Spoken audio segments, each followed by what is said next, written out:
सत्संग के अंदर आपने सुना था कि वो परमात्मा सतलोक से चलकर आता है, वो 3 सतिथि में उसका शरीर है। तो दूसरी सतिथि में वो हमारी कैसे देखभाल करते हैं, कैसे धारण पोषण करते हैं। वो एक बालक रूप में प्रकट होते हैं, धीरे धीरे बड़े होते हैं, फिर एक अच्छे नागरिक की तरह एक जीवन जी कर दिखाते हैं। परमात्मा कबीर जी जुलाहे का कार्य करते थे, दानक का कपड़ा बुनते थे, लोगों का सूत आता था, उस सूत को से कपड़ा बनाकर उससे जो मेहनताना प्राप्त होता था उसको ग्रहण करते थे। और उससे भी कोई बच जाता था, घर में भोजन से पैसा बच जाता था, उसको फिर भंडारे पर धर्म पुण्य पर लगा दिया करते थे। परमात्मा के घर में 2 उनके पुत्र पुत्री मुंह बोल रहे थे, 2 बच्चे मुर्दे जीवित किए थे किसी सर्कमस्टांस में, किसी के जो है हठ योग को सेट करने के लिए, परमात्मा की महिमा को प्रकट करने के लिए। एक बालिका थी 13 वर्ष की, एक शेख तकी नाम के पीर की कब्र में दबा रखी थी। उस पीर ने बहुत ज़्यादा परमात्मा के साथ दुर्व्यवहार शुरू कर दिया था। राजा सिकंदर लोधी कबीर परमेश्वर जी से बहुत प्रभावित हो गए थे, क्योंकि उनको जलन का रोग था, जो कबीर परमेश्वर जी की कृपा से वो स्वस्थ हो गया था और कोई भी ट्रीटमेंट उसका काम करना बंद कर गया था। वो तो मृत्यु के दिन गिने था। सिकंदर लोधी दिल्ली का बादशाह कबीर परमेश्वर के आशीर्वाद से वो स्वस्थ हो गया था। उसके बाद वो बहुत आदर करता था कबीर परमेश्वर का। इस कारण से वो उनका धार्मिक गुरु शेख तकी कबीर जी से ईर्ष्या करने लगा, उनको नीचा दिखाने के प्रयत्न में रहने लगा, उसकी टाह में रहने लगा कि किस प्रकार इसको नीचा दिखाऊं और राजा का इससे मन हटे, इसकी आस्था कम हो। इस उद्देश्य से उसने कहा था कि मैं कबीर को जब जानूं ये कोई शक्ति युक्त है, मेरी बेटी ने जीवित करके दिखा दे जो कब्र में दबा रखी है। हजारों व्यक्ति इकट्ठे हो गए, दिन रख दिया, तीसरा दिन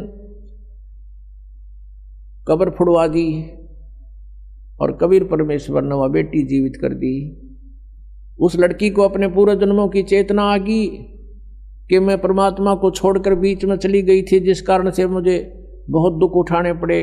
वो अपने शरीर के पिता को छोड़कर अपने परम पिता के साथ कबीर जी के साथ चली गई कि मैं तुम्हारे साथ नहीं रहूंगी, तेरा मेरा हिसाब हो लिया था शेख तकी, मैं मर चुकी थी, तेरा मेरा संस्कार शेष नहीं है। तो वो लड़की 12-13 वर्ष की थी, वो परमात्मा ने अपनी बेटी की तरह रखी। ऐसे एक लड़का था, उसको अंतिम संस्कार करके जल में प्रवाह कर दिया गया था। उसी शेख तकी ने राजा सिकंदर लोधी के नाक में दम कर दिया कि मुझे कोई ऐसा मुर्दा जीवित करके दिखा दे तो मानो कबीर को, नहीं तो मैं मुसलमानों को भड़का दूंगा, तेरे राज का नाश करवा दूंगा। तब इस शर्त पे परमात्मा ने उस मुर्दे लड़के को जीवित किया था। वो भी 10-12 वर्ष का लड़का था। उसके बाद वो लड़का भी परमात्मा के साथ पुत्र रूप में रहता था।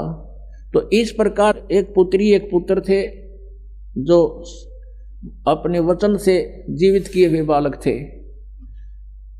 और मुंह बोले माता पिता थे, उनके अपने माता पिता नहीं थे, वो तो सहशरीर आए थे, सहशरीर चले गए थे। नीरू नीमा नाम के निसंतान दंपति थे, उनको परमात्मा कमल के फूल पर जल में लहर तारा तालाब पर प्राप्त हुए थे। तो ऐसे कुल मिला के परमात्मा का 5 सदस्यों का परिवार था। हाथ से कपड़ा बुनते थे, माता पिता वृद्ध हो गए थे, और उस कपड़े से जो भी पैसा मिलता था मेहनताना उससे अपना गुजारा करते थे, और फिर भी पैसा बच जाता था उसका भंडारा करते थे। तो ये लीला करके दिखाई भगवान ने कि तुम जैसे मैं कर रहा हूं ऐसे रहना इस संसार में, और यदि तुम परमात्मा पर विश्वास रखोगे, परमात्मा पे आपका दृढ़ विश्वास होगा, तो आपके ऊपर आने वाले सभी संकट दूर होंगे। इसलिए मालिक ने ये बताई थी कि ये साधना ऐसे बनती है। यजुर्वेद अध्याय नंबर 40 के मंत्र 15 में कहा है कि वायु अनिलम अथ इदम अमृतम भस्मांतम शरीरम ओम करतु समर किलवे समर करतुम समर। ओम नाम का जाप काम करते करते स्मरण करो, विशेष कसक के साथ स्मरण करो। मनुष्य जीवन का मुख्य कर्तव्य जानकर ओम नाम का जाप करो। ये ब्रह्म का साधन, ब्रह्म की भक्ति है। और गीता जी अध्याय नंबर 17 के श्लोक 23 में कहा कि ब्रह्म ने सच्चिदानंद घन ब्रह्म की साधना का ओम तत्सत इति निर्देश है ब्रह्म तिर्विद समर्थ है। उस परमात्मा सच्चिदानंद घन ब्रह्म परम अक्षर ब्रह्म की साधना के 3 मंत्र का जाप है, ओम तत् और सत। ओम तो ब्रह्म का, तत् ये सरपुरुष का सांकेतिक है, वो अलग मंत्र है, और सत ये परम अक्षर ब्रह्म का है, परम अक्षर पुरुष का है। ये मंत्र भी गुप्त है, ये दास दे सकता है, इस पृथ्वी पर किसी को अधिकार नहीं है उस नाम के देने का, ना ही उसको वो परिचित है कोई। और यदि मुझ दास से प्राप्त करके ये मंत्र कोई स्वयंभू संत बनकर किसी को गुमराह करने की चेष्टा करता तो अधिकारी नहीं है, उससे भी आपने बचना है, औरों को भी बचाना है कि ये बिल्कुल झूठ बोल रहा है, नकली पासपोर्ट बना रहा है। और फिर जीवन अंत के समय जब तुम्हारा जीवन अंत होगा तो सतलोक जाने की तैयारी होगी, फिर उस पासपोर्ट की पहचान होगी ऊपर ये अधिकारी था कि नहीं जिसने तुझे नाम दिया, तो जीवन नष्ट हो चुका होगा, फिर कुछ नहीं बात बनेगी। पहले सावधान होना है। तो ये क्या बताया है कि सभी ने, जो भी संत हैं या परमात्मा आए थे, उन्होंने जो साधना बताई यथार्थ, और जिन महापुरुषों ने भगवान पाया उन्होंने हठ योग नहीं किए, 2.5 घंटे सुबह 2.5 घंटे शाम साधना नहीं की। उन्होंने तो चलते फिरते उठते बैठते अपना कर्तव्य कर्म करते करते परमात्मा की भक्ति का विधान बताया, जो सभी सदग्रंथ और संत इसी को प्रमाणित करते हैं। तो इसलिए परमात्मा ने स्वयं आकर के ऐसा जीवन जी कर दिखाया कि ऐसे रहोगे तो मैं तुम्हारे साथ होऊंगा। और भगवान साथ हो गया तो फिर क्या नहीं कर सकता। अब परमात्मा हमारे साथ होगा। और सभी कहा करते हैं कि भगवान ना रूठना चाहिए, संसार वैसे रूठ जाए, रूठो जग सारा, रूठो ना भगवान हमारा। तो परमात्मा को प्रसन्न करने के लिए हम साधकों ने प्रयत्न करना है। और किस तरीके से भगवान राजी हो, किस तरीके से, किस विधि से भगवान प्रसन्न हो, हमने वो सारे तरीके अपनाने पड़ेंगे अपने प्रभु को प्रसन्न करने के लिए। तो वो तरीके स्वयं परमात्मा आकर बता के गए। एक तो छल कपट नहीं करे, चोरी ठगी जारी नहीं करे, किसी की आत्मा नहीं दुखा अपने स्वार्थवश, और भी मन कर्म वचन से भी किसी को दुख नहीं दे। तुमने उस दरगाह का मैल नहीं देखा, धर्मराज के तिल तिल का लेखा। हम मन में बुरा सोचते भी हैं किसी का, वो भी अकाउंट आपका लिखा जाता है। और यदि आप किसी का भला सोचते हो और आप कर भी नहीं सकते हो तो भी आपका गुड अकाउंट बनता है, अच्छा लेखा बनता है। तो हमने पहले तो अपने आप को बहुत सेट करना पड़ेगा। हम घने बिगड़ गए, एक दिन से नहीं, हम तो असंख्य युगों से बिगड़े हुए हैं। और अब हमें सेट होने का ये मार्ग मिला है, विधि मिली है, ये औषधि मिली है, जिससे हमारे अंदर के विकार जलेंगे। इस ज्ञान से हम सेट होवांगे, और फिर सेट होवांगे तभी परमात्मा के निकट जाएंगे। क्योंकि हम सभी प्राणी एक ही परमात्मा के हैं, चाहे हाथी है चाहे चींटी है, राजा है या रंक है, हिंदू है मुसलमान या सिख या ईसाई है। इस काल ने हमें भ्रमित करके अलग अलग बना दिया। हम अलग हुए क्यों करें? क्योंकि हमने भगवान की चाह है, हमने भगवान पाने के लिए ही हम मुसलमान बने, परमात्मा पाने के लिए हम हिंदू बने, भगवान के लिए हम सिख बने, भगवान के लिए हम ईसाई बने, क्योंकि ईसा जी के वचनों का अनुसरण करने वालों को ईसाई कहने लगे। तो हम इसलिए अलग अलग हुए। अब हम बुद्धिमान हैं। पहले तो हम एक व्यक्ति पर आश्रित थे, किसी संत गुरु पर, उसने जो बता दिया हम सही मानते थे। अब हमारे सभी सदग्रंथ और जिन महापुरुषों ने परमात्मा पाए उनके विचार ये बताते हैं, और उनके सब एक मेल खाते हैं। तो हमने अब उन भ्रमित वचनों को छोड़ना पड़ेगा, चाहे वो हिंदू धर्म के हैं, चाहे वो ईसाई धर्म के हैं, चाहे वो मुसलमान धर्म के या सिख धर्म के हैं, जो शास्त्र प्रमाणित नहीं है, उनको त्यागना पड़ेगा। और तभी हम भगवान के निकट जा सकते हैं। तो वो कौन से हैं, उसमें चाहे मर्यादा भंग हो, चाहे कोई धार्मिक हमारे लोग नाराज हो, इसकी परवाह नहीं करनी है। हमने अपना कल्याण करवाना। तो इस प्रकार हम उस परमात्मा के निकट पहुंच सकेंगे। उसके लिए क्या करना है? उसके लिए भगवान ने स्वयं आकर के हमें यही बताया है कि मैं जो रिहर्सल करके दिखा रहा हूं तुम ऐसे रहना। अब परमात्मा ने क्या क्या लीलाएं की। साईं इतना दीजियो जा मैं कुटुंब समावे, हम भी भूखे ना रहे अतिथि न भूखो जावे। यानी जो भक्ति हम करते थे, जो साधना हम करते थे, कि किसी ने भी कैसे ही बता दिया हम उसी तरह करने को तैयार हो जाते थे। अब प्रसंग चल रहा था कि ये सुबह 2.5 घंटे, शाम में 2.5 घंटे बैठने का विधान ये संत मत का नहीं है, ये तो हठ योग है। और ये तो हजारों वर्ष करके देख लिया, इससे कुछ भी ना मिल रहा। और कहते ध्यान लगाते हैं, ये नकली पंथ वाले कहते हैं सीधा तिरकुटी पर जाते हैं, और तिरकुटी यहाँ नहीं है, तिरकुटी इसके पीछे है, इस बैक साइड में। और कहते हैं तिरकुटी से हम सीधा ऊपर को चलते हैं। ऊपर कहाँ जाओगे तुमने? सतनाम का बेरा ना सतलोक का बेरा। सतनाम को कहीं तुम स्थान बता रहे हो, और सतनाम को कहीं सतपुरुष बता रहे हो। और सतनाम तो जड़ है सारे मार्ग की। सतनाम 2 अक्षर का मंत्र है, इस चीज में एक ओम है, एक तत् है। तत्व सांकेतिक ये दास बताएगा, जो जिनको सतनाम प्राप्त है 2 अक्षर का, वो श्वास उस श्वास से उसका सिमरण है, तो वो सतनाम है। इनको सतनाम कहना, मेरा नाम दे ये 5 ओंकार रंकार ज्योति निरंजन, ये तीनों काल के सर्व में। और सोहम और सतनाम, यहाँ सतनाम नाम बता रहे, वहाँ इनकी जो एक पुस्तक है ये वार्तिक, इनकी जो उसके अंदर लिखा है कि वो सतनाम 4था लोक है, 4था मंजिल है, और फिर वही सार शब्द है, वही सार नाम है सतनाम ही। और सतनाम ही सचखंड सतलोक है, सतनाम ही सतपुरुष है। अरे झूठा ज्ञान और ध्यान कहाँ लाओ तुम? ये बाद विदा चतुराई, तुम्हारा ज्ञान यूजलेस है, तुम ध्यान कहाँ लगा रहे हो? तुम्हारा थ्योरी गलत है, प्रैक्टिकल क्या करोगे तुम? तो जिन भी महापुरुषों ने परमात्मा मिला, किन किन ने मिला? आदरणीय धर्मदास साहिब जी को,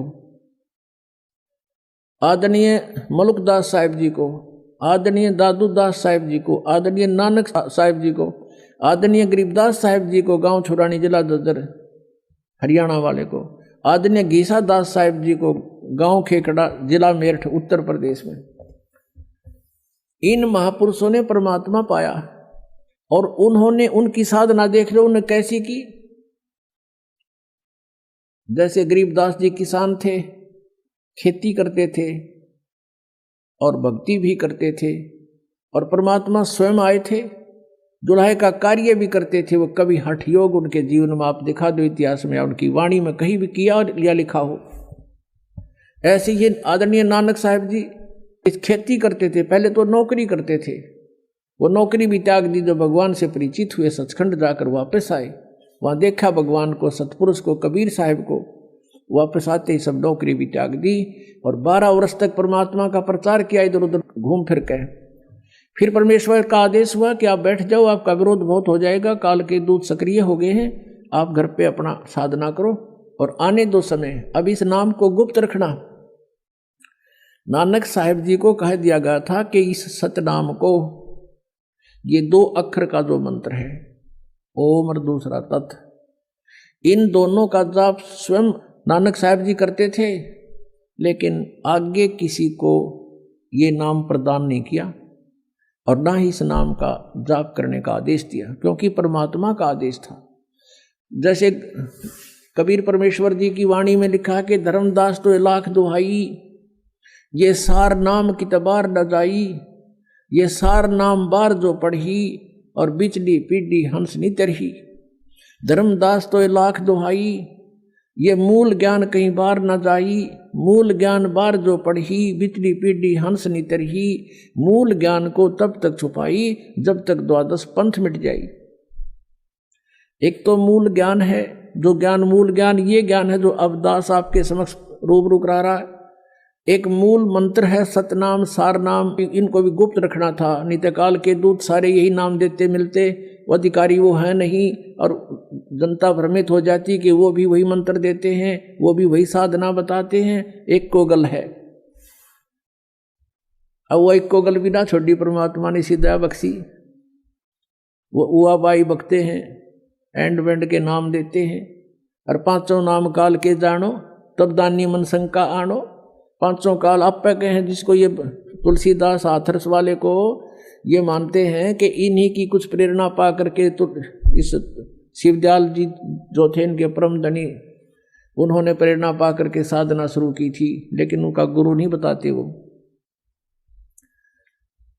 तो वो पांचों नामों को काल का बताते हैं, ये 5 नाम पर गाटा जोड़ रहे, तो ये कहाँ जाएंगे? ये सीधे काल के मुख के अंदर हैं।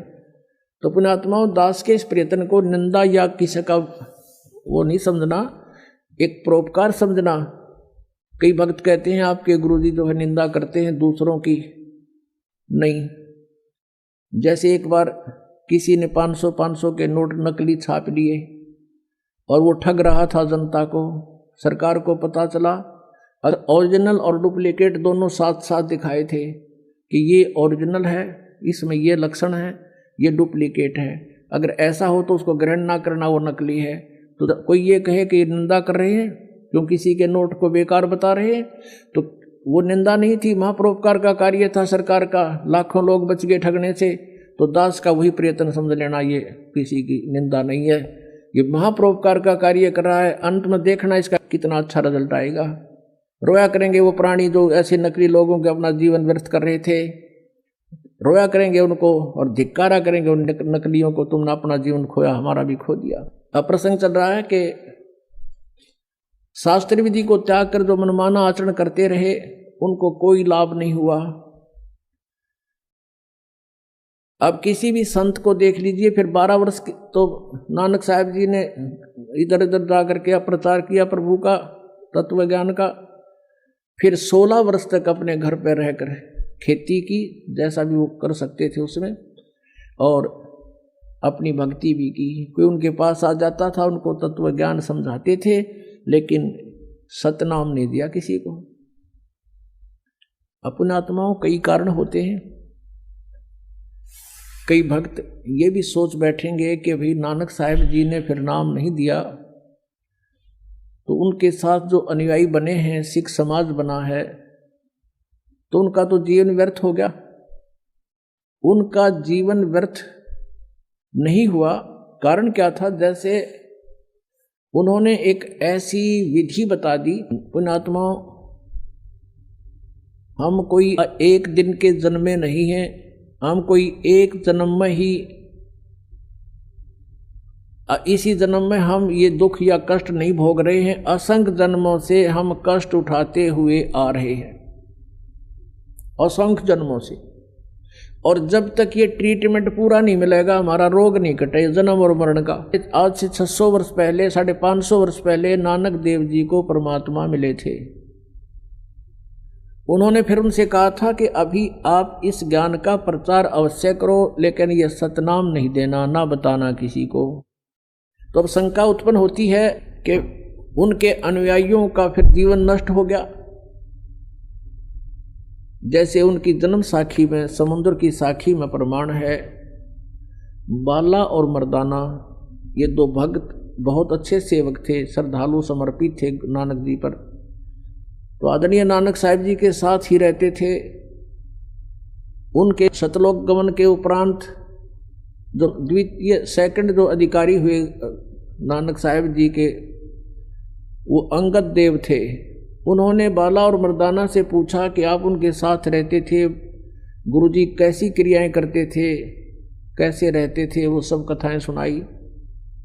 एक समय की कथा सुनाई कि जब हमने प्रार्थना की नानक साहिब जी से कि हमें श्रीलंका दिखाओ, तो उन्होंने कहा आंखें बंद करो। हमने आंखें बंद करी और कहा खोलो, तो खोली। हम समुद्र के किनारे खड़े थे। आदरणीय नानक साहब ने कहा कि मेरे पीछे पीछे आ जाओ इस समुद्र के ऊपर, जल के ऊपर, और वाहे गुरु बोलते रहना। मर्दाना और बाला वाहे गुरु करते हुए चल पड़े। जब मर्दाना ने देखा कि गुरुजी तो ओम सोहम का जाप जप रहे हैं बोल बोल के। तो मर्दाना भी ओम सोहम कहने लग गया, वो जल में डूबने लगा। आदरणीय नानक साहब ने कहा कि मर्दाना तू मेरी नकल ना करे, मैंने जो कहा तू वही बोल। मर्दाना फिर वही वाहेगुरु वाहेगुरु करने लगा, फिर जल के ऊपर थल की तरह चल पड़ा। अब ये लीला नानक साहब जी ने क्यों किया? उन्होंने परमात्मा चाहिए था और परमात्मा ही उनको गुरु रूप में मिले थे आकर के। वो कहते हैं जो गुरु वचन पर डट गए कट गए फंद 84 के, गुरु वचन निश्चय कर माने पूरे गुरु की सेवा ठाने। तो वो संत थे, उन्होंने अपना कल्याण करवाना था, जगत से कुछ नहीं लेना था। अब यहाँ थोड़ा सा प्रमाण आपको दिखाते हैं। पुण्यात्माओं, ये अध्यात्म ज्ञान है, जब तक आप इससे ओतप्रोत नहीं हो जाओगे, आपका मन टेकन ना दे तुमने, आपके मन के सारे शिकंजे काट देने, सबकी ये खत्म कर देने इसकी सारी बकवाद, ताकि वो सेट हो जाए और आपने तंग ना करे, भक्ति कर लेने दे। इसलिए सब प्रमाण उन महापुरुषों के दिखाए जा रहे हैं, ताकि ये मन बकवाद छोड़ दे और आपका सहयोगी हो जाएगा। और जब ये आपका सहयोगी हो जाएगा, यो काल का एजेंट है, इसकी स्पीड बहुत जबरदस्त है, फिर यो इधर भी डूंडा उठा देगा। आपको दिखाते हैं जन्म साखी भाई बाले वाली, देखिएगा, सब तो बड़ी भाई बाले वाली जन्म साखी।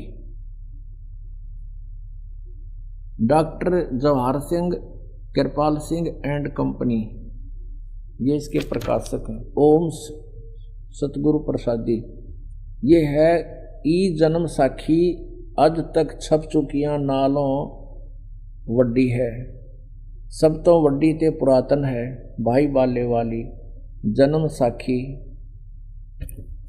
श्री गुरु नानक देव जी दी पंजे साहिबां दी साखी ते 10 पातशाहां दे जीवन समेत मुकम्मल साखियां हन। प्रकाशक Shri doctor Jawahar Singh Kirpal Singh and company. ये कहाँ से छपी है? पुस्तकां वाले गली नंबर 8 बाग रामानंद अमृतसर। तो अब इसके 547 पृष्ठ पर समंदर दी साखी, पृष्ठ 547, यहाँ से पढ़ेंगे। बाला संधु वाच, ये बाला संधु वाच, संधु इसका गोत्र था बालाजी का। बाला संधु वाच, अब वो बाला संधु बोला, ताते हे गुरु अंगद जी, जद गुरु नानक जी जीतिए कोलों जीतिए पासों विदा होए, अजीते ते विदा होकर आगे चले, ता मर्दान ने किहा सच्चे पातशाह